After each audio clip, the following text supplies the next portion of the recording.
There's a reason super empaths and avoidants seem to find each other over and over again, almost with mathematical precision. It's not random. It's not fate in the romantic sense people like to imagine. It's psychology operating beneath conscious awareness. Two nervous systems recognizing something familiar in each other before either person fully understands what's happening. A super empath is not simply nice. That definition is far too shallow. Super empaths are hyper-attuned to emotional shifts, micro-expressions, inconsistencies in tone, changes in energy, and unspoken emotional states. They don't just hear words, they study patterns. They walk into a room and instinctively scan for tension, discomfort, emotional distance, or hidden pain. Most of this happens automatically. Now here's the paradox. The avoidant personality is often emotionally difficult to read on the surface, but internally they broadcast subtle signals constantly: distance, hesitation, controlled vulnerability, emotional restraint. And to the average person, this feels cold or disconnected, but to a super empath, it feels like a puzzle. That's the beginning of the trap. Because super empaths are naturally driven toward emotional resolution. When they sense emotional distance, they don't interpret it as a warning sign. They interpret it as an invitation. Somewhere deep in their psychology is the belief that enough understanding, enough patience, enough emotional intelligence can unlock another person's guarded interior. Avoidants unconsciously detect this immediately. An avoidant attachment style is built around self-protection. Usually this comes from early emotional conditioning where vulnerability became associated with disappointment, criticism, control, or emotional unpredictability. So avoidants learn to maintain safety through distance. Independence becomes identity. Emotional self-containment becomes survival. But here's what most people misunderstand about avoidance. They still crave connection. Deeply. They just fear what comes with it. And when they encounter a super empath, something unusual happens. For the first time in a long time, they feel emotionally seen without immediately feeling judged. The empath's patience lowers the avoidant's defenses. The empath senses depth beneath the distance. The avoidant senses acceptance beneath the attention. This creates an incredibly powerful emotional polarity. One person moves toward connection instinctively. The other retreats from it instinctively, and ironically, the retreat often intensifies the attraction. Human beings place exaggerated value on what feels emotionally scarce. The less emotionally available the avoidant becomes, the more the empath's nervous system focuses on restoring closeness. This is why these dynamics become addictive. Not because the relationship is healthy, but because uncertainty creates obsession. Intermittent emotional reinforcement is one of the strongest psychological conditioning mechanisms that exists. When affection, warmth, or vulnerability appear unpredictably, the brain pays even more attention. The emotional highs feel amplified because they are rare. Super empaths often confuse emotional intensity with emotional depth. Those are not the same thing. Intensity can come from anxiety, inconsistency, emotional deprivation, or the constant pursuit of validation. Depth, on the other hand, requires stability, honesty, reciprocity, and emotional safety. Avoidant empath relationships often have enormous intensity while lacking true emotional security. And this is where the empath begins losing themselves without realizing it. Because they start orienting their emotional world around earning closeness from someone who is psychologically wired to fear too much closeness. Every small breakthrough feels meaningful. Every vulnerable moment feels like progress. But over time, the empath slowly becomes emotionally dependent on tiny fragments of connection. Meanwhile, the avoidant often feels simultaneously comforted and overwhelmed. They want intimacy, but once intimacy appears, it activates the exact fears they spent years suppressing. So they pull away again, and the cycle repeats. Push, pull, pursuit, withdrawal. Two people unconsciously reenacting emotional survival strategies they learned long before they met each other. The dangerous part is that both individuals often mistake familiarity for compatibility. But familiar pain is still pain. Just because a dynamic feels emotionally recognizable does not mean it is emotionally healthy. And one of the most important realizations a super empath can have is this: not every person who needs understanding is capable of sustaining connection. One of the biggest mistakes super empaths make is believing that emotional distance contains hidden meaning. They assume silence is depth. They assume inconsistency is internal struggle. They assume withdrawal is evidence of pain that simply hasn't been understood correctly yet. And because they are naturally perceptive people, they become very skilled at creating emotional explanations for behavior that may actually be very simple. This is where empathy becomes dangerous. A super empath can walk into an emotionally confusing situation and immediately begin constructing a narrative that protects the other person from accountability. They're overwhelmed. They're scared of intimacy. They've been hurt before. They care, they just don't know how to show it. Now, sometimes those explanations are true, but truth is not the issue here. The issue is what happens psychologically when someone prioritizes understanding another person so deeply that they stop evaluating the actual emotional outcome of the relationship. Because behavior is reality. An avoidant individual may genuinely have emotional wounds. They may sincerely fear vulnerability. But from the empath's perspective, the emotional experience remains the same. Inconsistency, confusion, unpredictability, emotional starvation. The empath keeps analyzing intention while ignoring impact. And this tendency comes from something deeper than kindness. It often comes from identity. Many super empaths unconsciously build their self-worth around emotional usefulness. They feel valuable when they are calming chaos, decoding complexity, healing emotional wounds, or remaining patient when others would leave. Their nervous system becomes attached to emotional labor because emotional labor gives them purpose. So when an avoidant person becomes distant, the empath does not instinctively detach. They lean in harder. They start monitoring subtle behavioral changes. They reread conversations. They analyze tone shifts. They search for the exact emotional key that will restore closeness. Notice what's happening here psychologically. The relationship slowly transforms into a problem-solving exercise. And the more emotionally unavailable the avoidant becomes, the more the empath's attention intensifies. This is partially because uncertainty creates cognitive fixation. The brain is designed to seek closure. When emotional signals become inconsistent, the mind increases its focus in an attempt to regain predictability. That's why avoidant dynamics become mentally exhausting. The empath is trapped in constant emotional interpretation. A delayed text becomes symbolic. A shorter conversation feels significant. A slight change in affection becomes something to decode. Over time, the empath becomes less connected to reality and more connected to emotional speculation. And here's the uncomfortable truth. Sometimes there is no hidden depth behind the distance. Sometimes distance is simply distance. That realization is incredibly difficult for super empaths because they are wired to perceive potential. They see who someone could become under the right conditions. They see emotional capacity beneath defensive behavior. They see possibility instead of probability.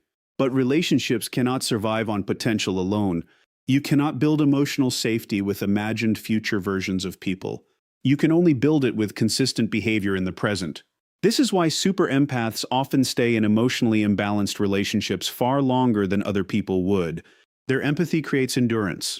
Their insight creates optimism. And their emotional intelligence becomes the very thing trapping them inside unhealthy cycles. The irony is painful.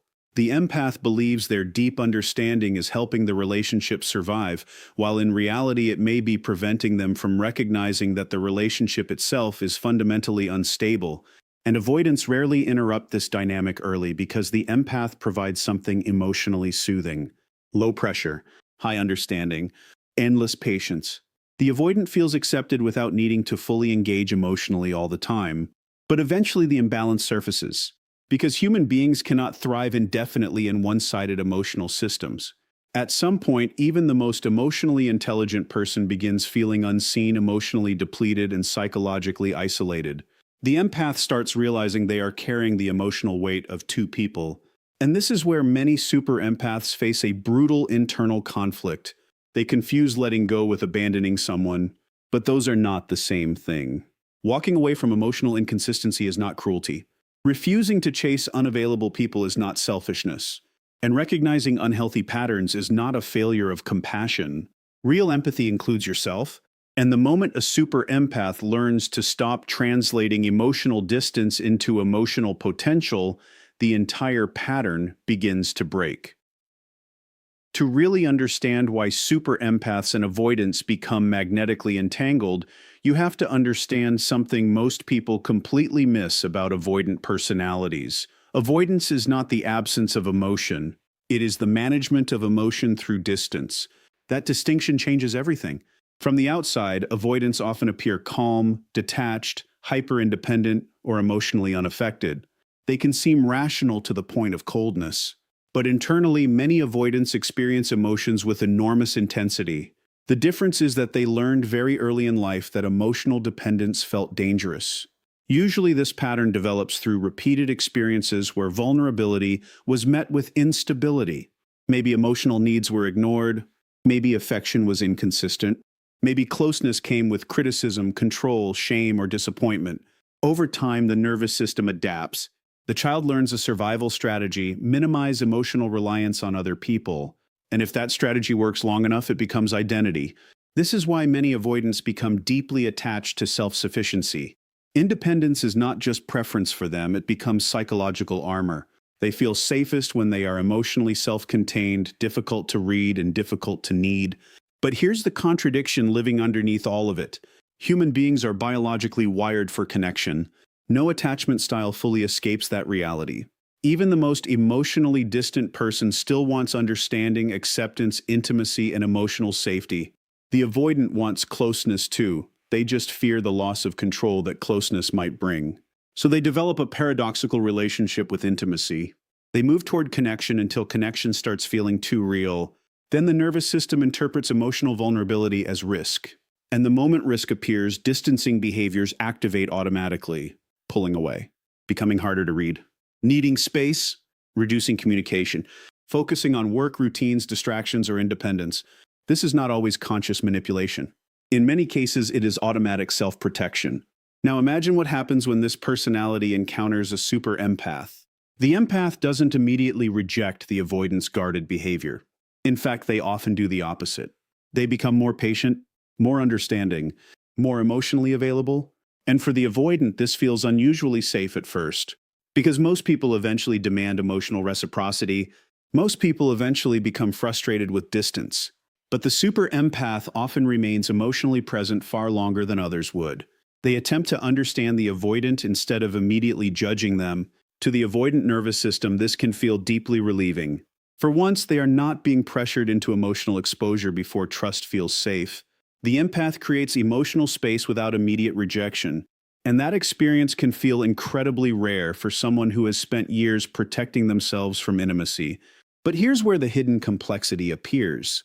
Avoidants are often attracted to emotional warmth precisely because they lack internal access to it themselves.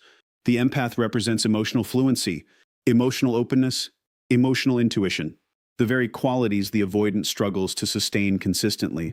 And this creates admiration mixed with fear. The avoidant wants the connection, but prolonged closeness eventually activates unresolved attachment anxiety underneath the surface. The relationship starts feeling emotionally consuming. Expectations begin forming. Vulnerability increases. Dependency becomes possible. And suddenly the avoidant nervous system interprets intimacy itself as pressure. This is why avoidants often seem confusing in relationships. They can appear deeply interested one moment and emotionally unavailable the next.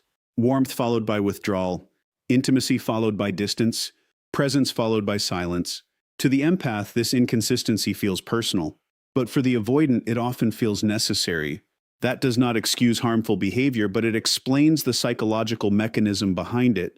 Avoidants are not usually running from the other person specifically. They are running from the internal discomfort that sustained emotional vulnerability creates inside them. And unfortunately, super empaths often become trapped trying to prove that closeness is safe. They believe enough patience will heal the fear, enough love will dissolve the walls, enough understanding will create emotional stability. But healing attachment wounds requires self-awareness and internal work from the avoidant themselves. Another person cannot regulate fears that were built over decades. This is one of the hardest truths for super empaths to accept. Understanding someone's pain does not automatically make them capable of healthy connection.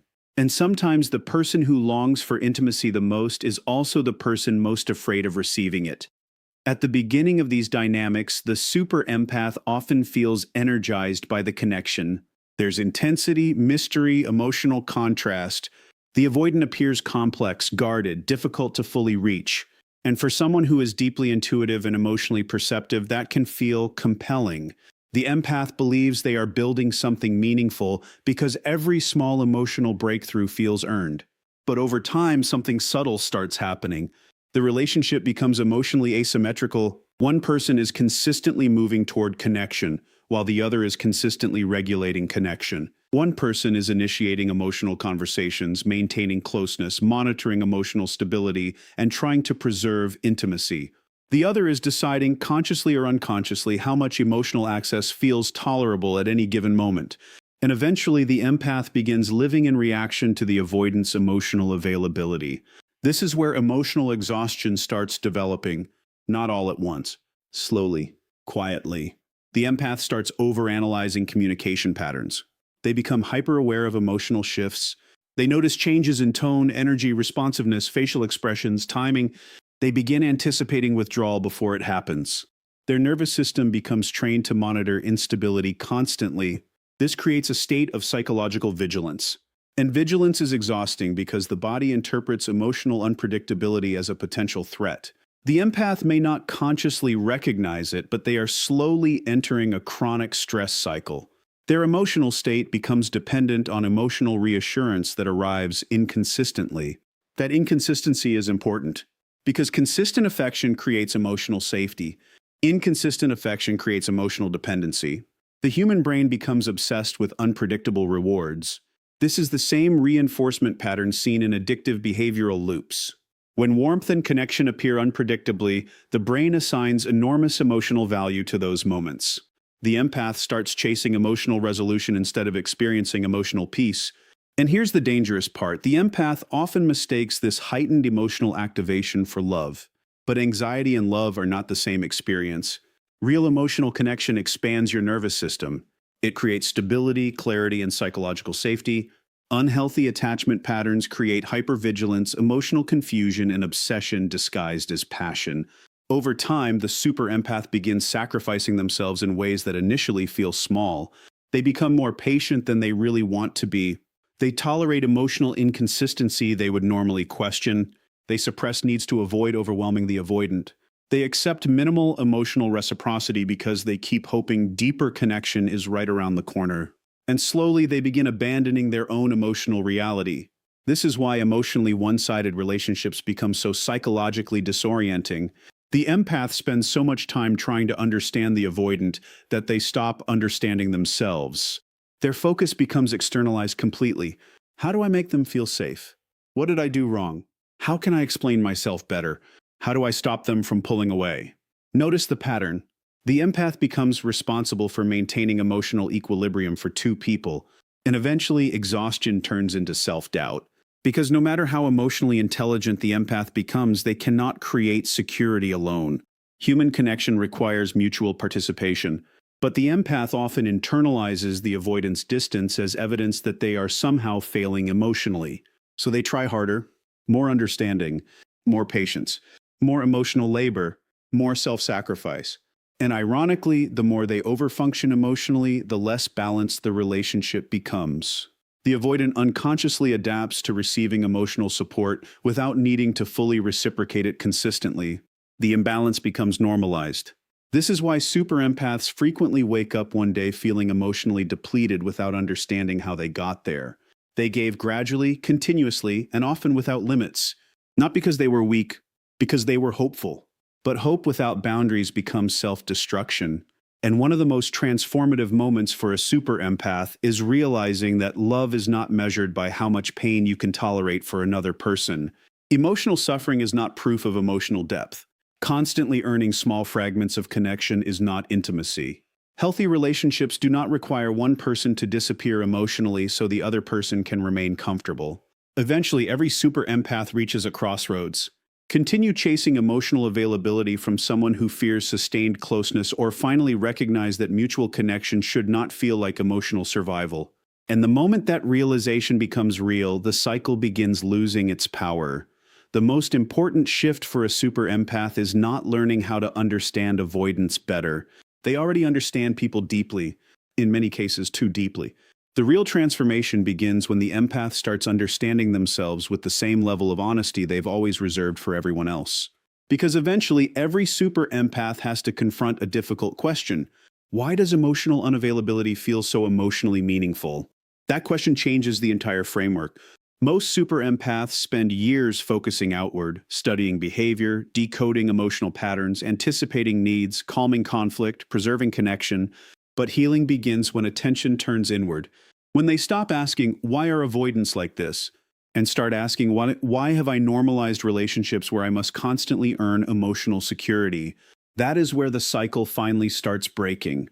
Because attachment patterns are not just about attraction, they are about familiarity. Human beings are unconsciously drawn toward emotional environments that resemble unresolved experiences from earlier life. The nervous system confuses familiar emotional dynamics with emotionally correct dynamics. So if someone learned early that love required emotional labor, patience, unpredictability, or overfunctioning, they may unconsciously associate instability with emotional significance later in life. Calm connection can initially feel unfamiliar, even boring. Not because it lacks depth, but because the nervous system has been conditioned to equate intensity with value. This is why healing often feels emotionally uncomfortable at first. A secure relationship does not produce the same emotional chaos that anxious avoidant dynamics create. There's less guessing, less emotional chasing, less confusion, communication becomes clearer, affection becomes more consistent, emotional presence stops feeling scarce. And for many super empaths, that stability feels almost suspicious in the beginning because they are accustomed to earning connection, not simply receiving it. But healthy love is not built on emotional deprivation. It is built on mutual safety. That's an entirely different psychological experience. Now, this does not mean avoidants are bad people or incapable of growth. Many avoidant individuals become deeply self-aware and emotionally secure over time. But transformation only happens when someone takes responsibility for their own attachment patterns instead of unconsciously acting them out inside relationships. And this is where boundaries become essential. A boundary is not punishment. It is not emotional rejection. It is clarity. It is the decision to stop abandoning yourself in order to maintain proximity to someone else. Super empaths often struggle with boundaries because they associate boundaries with loss of compassion. But real compassion without boundaries eventually becomes self-erasure. You can understand someone's wounds without volunteering to become emotionally wounded beside them. That distinction matters. Healing also requires the empath to stop romanticizing emotional endurance. Staying longer does not always mean loving deeper. Sometimes it simply means tolerating more dysfunction. Some relationships survive because both people are healthy together. Others survive because one person keeps overextending themselves emotionally to compensate for imbalance. Those are not the same thing. And one of the clearest signs of emotional growth is this. The empath stops being hypnotized by emotional potential. They stop falling in love with who someone could become under ideal circumstances. Instead, they begin evaluating consistency, emotional accountability, reciprocity, and presence. Reality becomes more important than fantasy. That shift is powerful because it changes attraction itself. The super empath no longer feels compelled to chase emotionally unavailable people because their nervous system is no longer seeking validation through emotional rescue. They begin recognizing that mutual effort is attractive. Emotional consistency is attractive. Psychological safety is attractive. For the first time, peace stops feeling empty and starts feeling valuable. And perhaps most importantly, the empath learns that protecting their emotional well-being is not selfish. It is necessary. The ability to deeply understand others is a gift, but only when it exists alongside self-respect. Without self-respect, empathy becomes vulnerability to exploitation. With self-respect, empathy becomes wisdom. And in the end, the healthiest relationships are not built between one person who chases and another who withdraws. They are built between two people who can remain emotionally present without losing themselves in the process.